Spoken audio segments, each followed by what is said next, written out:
Purihin ng Diyos, purihin ng ating Panginoon. Hanggang ngayon pa ba ikaw ay nagdududa sa ating Diyos? Sa Ebanghelyo ngayon makita natin si Zacarias, ang asawa ni Elizabeth na pinsan ni Maria, na nung kinausap siya ng anghel Gabriel na magdadalang tao ang kanyang asawang si Elizabeth, kahit na siya'y baog at matanda na, siya'y nagduda.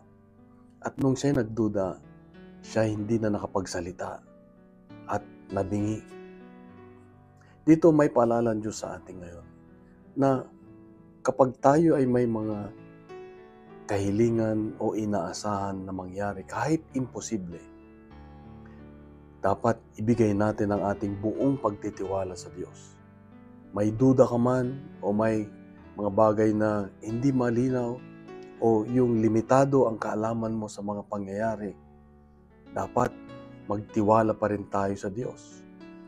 Magtiwala na merong magagawa ang Diyos at mas alam niya kung anong mas makakabuti sa atin. Kapatid, anuman ang kahilingan mo ngayon, huwag kang magduda.